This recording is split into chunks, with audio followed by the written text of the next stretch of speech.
time to schmooze. We're going to try and sit down right now and get started.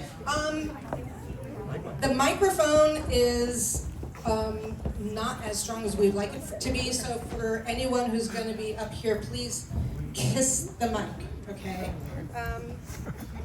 Ready? Yes, right. I silenced my phone. If you want to silence your phone, this would be a lovely time to do so. I'm going to try not to cry.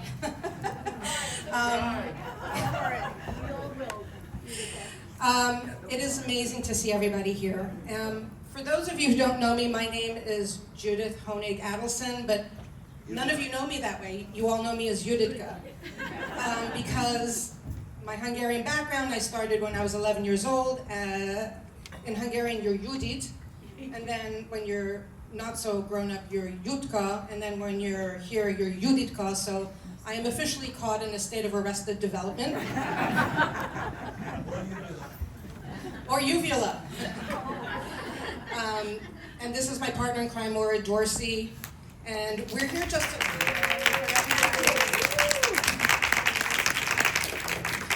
just to move things along. If Madam were here, she would embarrass Kate Thompson with coming in.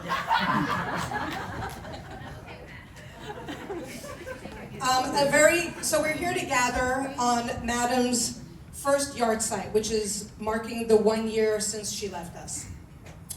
And I want to extend a special welcome to those who traveled from far away, Brazil, Italy, Portland, Holland, to be here. It is amazing. And thank you to everyone. So many of you contributed memories and mementos. And as we put this program together, we were not able to use everything for this event, but it forms a very important, valuable base of documenting her legacy. So thank you, everyone who contributed. It was very, very meaningful.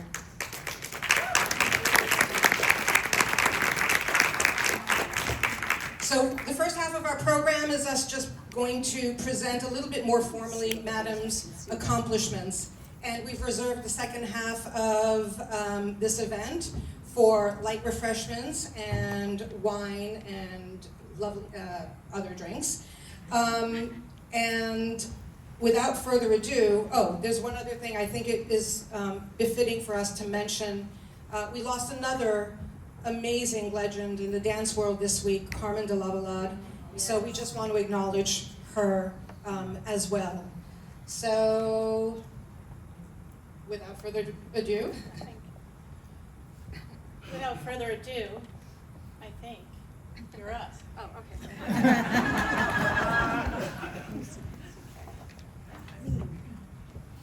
So I'm going to read a little bit. It's a little bit frontal in reading, but it is Madam's official biography, if you will. So Gabriela Taub Darvash was born in 1930 in Halmi in Hungarian, which is northern Romania near what was then the border with Czechoslovakia.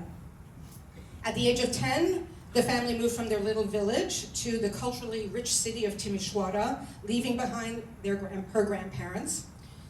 And her childhood was marked by the trauma of World War II. Though the city was not occupied, Romania was allied with Nazi Germany from 1940 onwards. There were nightly air raids at 2 a.m. when her family would run to bomb shelters, staying until 4 a.m. before returning to bed. Food was rationed, particularly for Jewish families such as hers, who received only a quarter of what everyone else received. Providence intervened when plans to deport the Jews were never implemented, and her family was spared, though her grandparents perished in the Holocaust. Despite the ravages of war, Gabriela discovered ballet as a sanctuary that would shape her destiny. Twice a week, she attended ballet classes with a teacher who soon began using young Gabriela to demonstrate, but it was an amateur school where she found herself bored by the curriculum as well as the teacher. When her mother took her to the opera as a birthday present, she was fascinated. On her own initiative, she discovered that there was an associated tuition-free school, and she was accepted. She attended regular academic classes in the morning and dance classes at the opera in the afternoon. This became her world, staying late for rehearsals and appearing on stage as a supernumerary. During the last 3 years of high school, she performed with a troupe, and character dancing became her forte. At 19, and already a professional dancer, Darvash won a government scholarship to study at the influential Vaganova Institute in St. Petersburg, where she enrolled in special classes for foreign students preparing to be teachers. After 2.5 years, in 1952, she went to Moscow to continue her studies at the prestigious Lunacharsky Institute of Performing Arts, known internationally as GITIS. In this rigorous 5-year program, she studied everything from choreography to dance history to directing, and she graduated magna cum laude in 1957. At the age of 27, Darvash was appointed artistic director and resident choreographer of the State Opera Ballet in Cluj, Romania, a rare distinction for a woman at that time. And she remained in this position for 14 years until 1970, choreographing approximately 40 ballets and receiving 3 high awards from the government for her outstanding contribution to the arts. Her productions range from full-length classics to shorter contemporary works.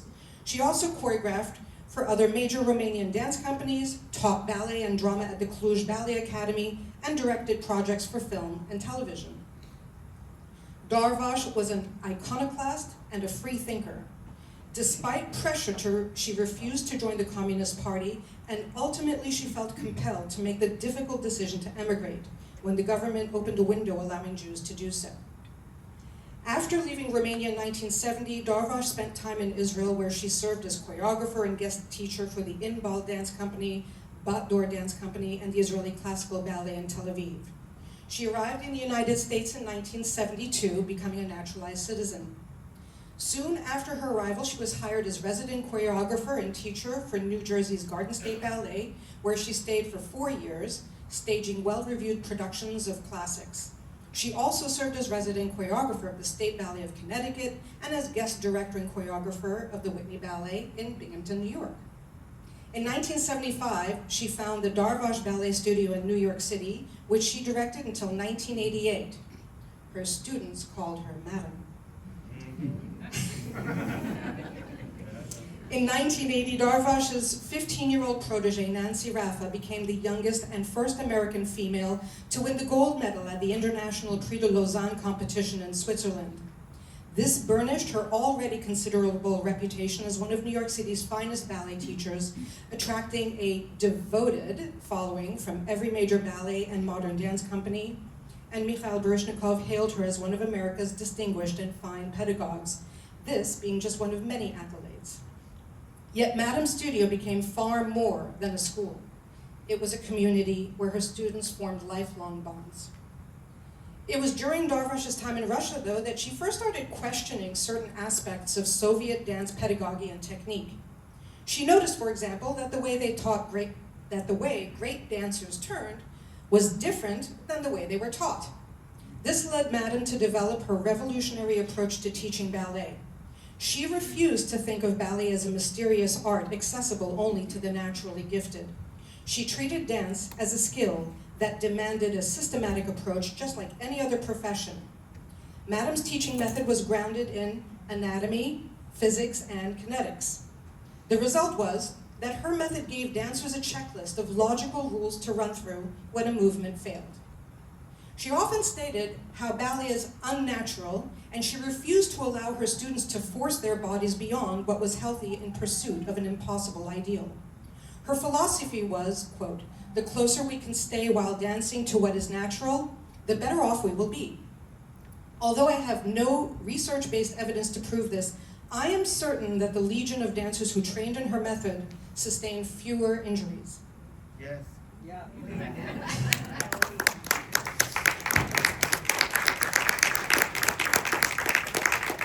Though her method centered on technique, she never neglected artistry. She taught her students to be aware of details such as tense facial expressions and critiqued overly flamboyant arms. Darling, are you flying? And above all, she stressed musicality. She never let us forget that our primary concern as dancers lies not with technique, but rather with what we want to express with our movement. And oh yes, she wanted to imbue us with her artistry, with that Transylvanian touch. Democratic ideals went hand in hand with her pedagogy. In interviews with Billy Mahoney on Dance On, Darvash explained that while the world's greatest schools selected students based on body type, she prided herself on dedication to students based on their seriousness and intelligence. She did not care where they were from, what they looked like, whether they were adult beginners, aspiring dancers, or seasoned professionals. Her studio was the New York City melting pot writ small. In her book, The Art of Teaching Ballet, Gretchen Ward Warren observed, "More than anything, Darvash prides herself on cultivating thinking students who use their bodies in intelligent ways." Warren quotes Madam, "This is a democracy here. Everything is optional. I just give advice." At this point, it must be said that it is impossible to separate Madam's method of teaching from the way she served it up, with much humor and more than a dash of paprika, often spicy paprika. An oft-quoted precept of hers was that we had to learn how to learn, and she'd get frustrated with her students when they failed to meet her expectations. On a personal note, because she could speak Hungarian to me, the rest of the class was spared understanding many of the tongue lashings I received. But I will share one. When angry, she would tell me, "Menjak utya segébe." My instinct was to soften this translation for you, but Google confirms that this properly translates into "go into the doggy's asshole."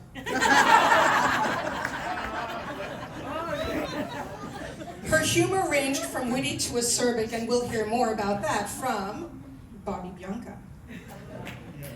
So, not satisfied to teach, she wanted to give her students performing opportunities beyond the annual Nutcracker. From 1984 to 1987, Madam presented the Darvash concert series featuring original works, and full-length productions. Jennifer Dunning, the New York Times critic, praised the 1986 Giselle as vibrating with life, with small, inventive dramatic touches, and committed and beautifully schooled that classical dancing that would do a professional company proud. Another New York Times review noted that she had, quote, instilled in all her pupils an extraordinary stage production. Throughout her career, Darvash taught master classes in companies worldwide, including Ballet de Santiago in Chile, Ballet de Nancy in France, and served as guest lecturer at GITIS in Moscow. During the 1980s surge of New York State real estate development, Madam's studio was one of many casualties and closed its door in 1988. So she joined the faculty of Broadway Dance Center, where she taught for 11 years. In 2002, the Theater Development Fund honored her at the 21st Annual TDF Astaire Awards for her extraordinary contributions to training Broadway performers and professional dancers. Her official retirement in 1999 was a misnomer, as she kept teaching master classes well into her 80s, locally and abroad. The last generation of dancers she impacted was through her association with the Ailey School. More than mere dancers, Madam aspired to mold her students into the crème de la crème of society, thinking, feeling, cultured artists who understood that dance is a visual art demanding both technical mastery and expressive depth. She remains a constant inspiration to all who are privileged to study with her. Her protégés carry forward her legacy worldwide. Gabriela Taub Darvash was a woman of uncompromising integrity, whose standard of excellence inspired her students to reach higher. Her voice lives on in our heads, and she lives on in our hearts.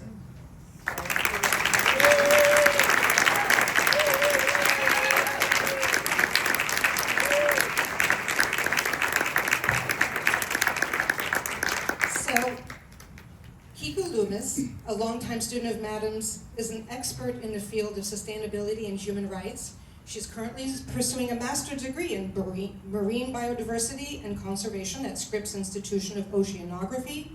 Since Madam's family, who live in Israel, were not able to be here today, Kiku is going to read for us a letter written by Madam's younger sister, Clara.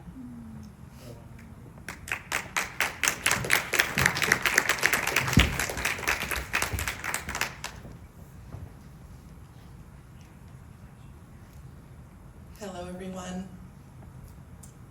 My name is Kiku Loomis, and I began studying with Madame Darvash in 1982. at the studio. But this is not about me. This is a letter from Clary entitled Gabi, the sister who always cared. Now there are going to be some repetitions in this from her biography, but that is so that you will learn it and memorize it, because you didn't hear it the first time. Gabi, my eldest sister, was born after my brother Yonchi, and I was the youngest of our family. She was the kind of sister anyone would dream of. Gentle, generous, and endlessly caring. She always wanted me to have what she had, to be happy, to move forward. Whenever she found a way to help me grow, she did so wholeheartedly. We grew up in the city of Timișoara in Romania, a beautiful place, rich in culture. In those years, a folk ensemble was founded in the city, a group that included a choir, an orchestra, and a dance group representing Romanian culture at home and abroad. Gabi, who was 17 and a half, was of course accepted into the ensemble. She was also sent to rural villages to learn authentic folk dances and adapt them for the stage. I was only 14 at the time, too young, one would think, but Gabi didn't give up. She persuaded the directors to let me join as well, and so I became part of the troupe, the youngest member there. We trained daily, almost like professionals, and soon began performing internationally, representing Romania throughout the Balkans, in Serbia, Croatia, Yugoslavia, and Slovakia. For a 14-year-old girl in Romania at that time, it was an extraordinary experience. Gabi remained with the ensemble for about 3.5 years, until it disbanded. At 19, talented and ambitious, she received a scholarship from the Soviet Union, part of a program that offered opportunities to gifted students from Eastern Europe. She spent 2 years in Leningrad, today St. Petersburg, studying ballet and choreography at a prestigious school, and then continued to Moscow, where she studied at the renowned GITIS, the Russian Institute of Theater Arts, one of the world's leading academies for performing arts. In Moscow, she trained for 5 more years, even working with the Bolshoi theater dancers. To earn extra income, she translated academic papers for international students who struggled with Russian.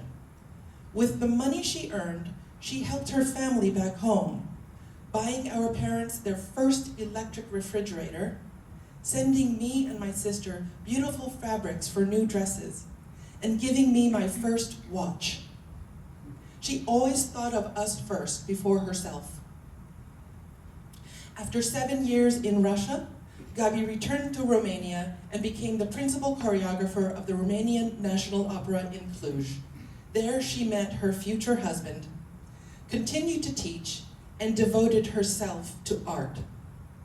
In 1970, following our family's immigration to Israel, Gabi and her husband also decided to leave Romania. Her husband found it hard to adapt to Israel and eventually moved to New York. Gabi remained for several months, performing with a ballet company and staging a Romanian-style show, and later joined him in New York. The beginning was not easy. She taught small dance groups in New Jersey, gradually building a reputation until she opened her own ballet studio on Broadway. Gabi was a true artist.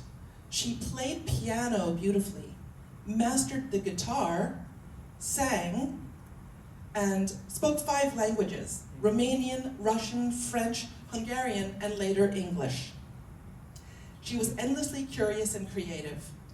Within months of arriving in the US, she spoke fluent English and even corrected her students' pronunciation. Despite the distance, she never lost touch with her family. Even when her own situation was not easy, she invited our mother to New York so she could see the world. She sent us gifts and letters, always making sure we felt close, always sharing what she had. Gabi never had children of her own.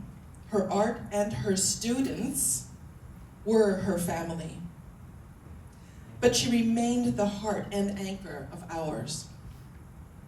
A rare sister, talented, generous, devoted, and full of light. That is how I will always remember Gabi.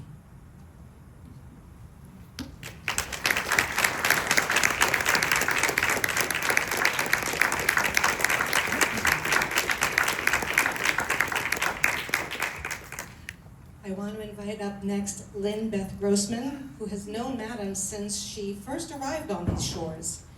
Lynne has danced principal roles nationally and internationally as both ballet and modern dancer in companies such as Garden State Ballet, Israeli Ballet, and she's a distinguished educator, having been on faculty at Montclair State and University of Texas in Austin, to name a few. Lynne, come on up.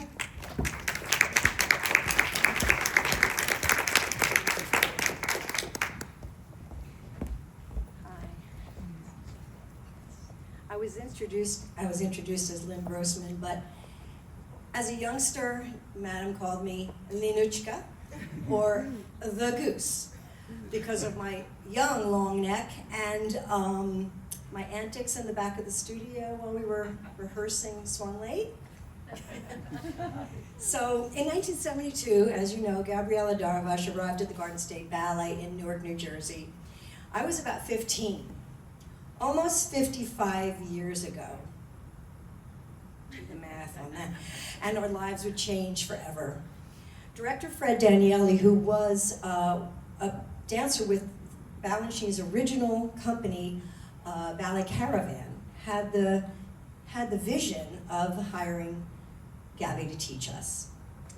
Our lives would change forever, and as I said, and she arrived with an extraordinary depth of knowledge, passion, and a teaching method layered with scientific and artistic information. She sent us on a journey of change, understanding, and an education beyond our wildest dreams, and she expected us to keep up. What we didn't know at the time was that she came to the US with very little. She had owned one teaching dress, which she washed in the sink each night. She was not yet a strong English speaker, so she studied the language through television shows like Jeopardy! She learned vocabulary fast, but often had her own way of using it. Her words, her rules. In addition to ballet and point classes, we studied character dance and acting. She believed a dancer needed to express through movement, not just do steps. In fact, before staging Cinderella in 1974, she had us reading and analyzing Romeo and Juliet. We knew we were in serious hands. Where's my music turner? In the studio, she would say things like, make a squarey, and go to the diagonal. And she told us to stretch our fingers, meaning our toes. We eventually realized all digits were the same word in her language. So of course, sometimes we stretch our actual fingers to tease and confuse her a bit, and she pretended, of course, not to notice most of the time. She loved to tell the story on how I tried to teach her the difference between toes and fingers. So she would say, Lynne would come up to me and whisper, Madame Darvash. This is how she's saying it. Fingers, toes. She did that at toes. I don't know where that T came from, but that's what she did, toes. She and her dear husband, Stefan, who was a professional chef, eventually bought a house in Queens. They would invite us, and us is the gang that was there at the Garden State Ballet for a long time, invite us to visit, enjoy his delicious cooking, and even sleep over, sometimes on the living room floor, and we couldn't have been happier. Did you know her given name was Marta? I learned that when I took her to several surgeries and served her as a contact person in the waiting room.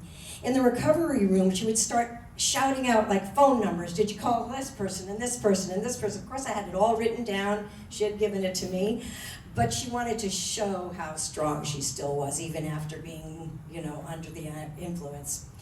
I also came to know that her mother called her Gabriela because of a book she had read and loved that character. So that's what I learned at that point. I came to call her Gabby, and we were close and stayed in touch. I visited when I could, and especially after I moved back to the East Coast in 1996. She loved to feed me and everyone who visited. Yes? Preparing her polenta and her chicken paprikash, and no one ever left her home hungry. She had me try on her clothes, accessories that she thought I would like, and sent me home with, leftovers, goodies, and treasures, of course. She knew my entire family and even stayed at my parents' house while we toured New Jersey in the 1970s. She and Nancy Raffa attended my wedding in 1981, and that meant so much to me. She encouraged us to see as much ballet as possible. Once she opened her studio in New York, you could often find us after class, dance bags in hand, at matinees, especially at Lincoln Center. We would stand in the back of the theater with cheap standing room tickets with aching legs and feet. We were taking in the very best the world had to offer, just as she taught us to do. My professional career took me to many places, stages, and teaching studios, all because of the extraordinary education I received from Madam. I am forever grateful to her. I miss her deeply, and I will continue to miss her forever. And as Gabby would sometimes say, not exactly the right phrase, but perfectly hers, "Oh, crack up." Which we all never really understood what that meant, but it had a lot of emotion. Thank you. Thank you.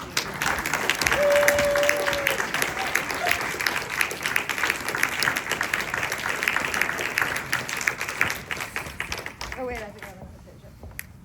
To get rid of.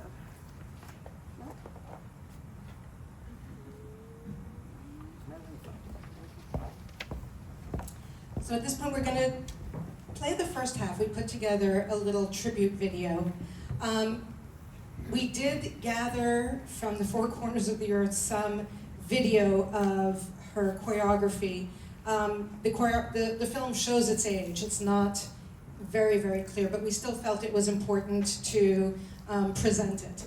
So without further ado,